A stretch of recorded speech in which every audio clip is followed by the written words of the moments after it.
Good Friday morning. This is 106.1 KYVZ. Joe Bazurek visiting once again with meteorologist Chris Schramek at Decision Weather in Atwood, as well as America's Weather Streaming Channel. Chris, still seeing some snow falling in portions of Colorado this morning. Yeah, Joe, out here on the weather map this morning, we've got two features. We were kind of in between yesterday. Was that heavy snow out in Colorado where Denver got covered with a foot of snow, and then we got that activity still going on as that upper level low is spinning over Arizona. That snow now is shifted into the southern Rockies and the southern half of Colorado, where it still is falling in the mountains on the southwestern slopes and around that Pikes Peak, Colorado Springs area.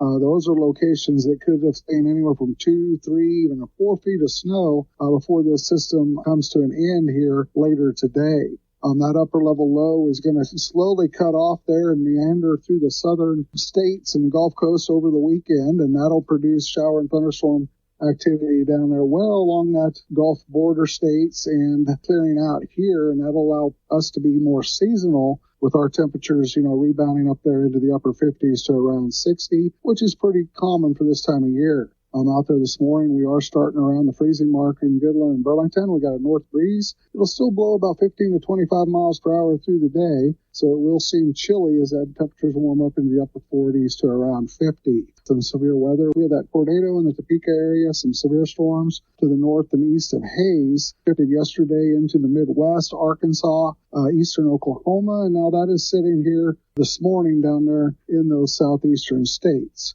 So that weather pattern is setting up for us here for next week, where we'll probably have a quiet weather week to start.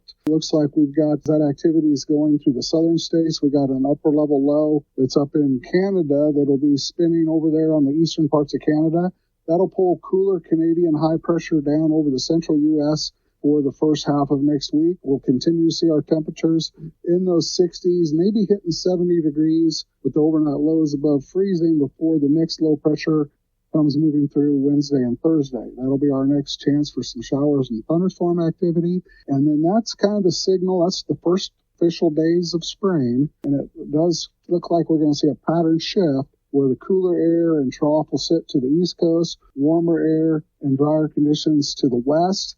And then we have northwesterly flow coming from the Pacific Northwest in the Vancouver area that'll bring 3, maybe 4 systems the last 10 days of the month across the Midwest, which we would call a Colorado low pressure system, form on the lee side of the Rockies and move through. And with that colder Canadian air coming down, hanging up to our north, we could see showers, thunderstorms, snow, and severe weather over those last 10 days of the month. Once again, that's meteorologist Chris Schramek at Decision Weather in Atwood, as well as America's Weather Streaming Channel. For KYVZ Radio, I'm Joe Bazurek.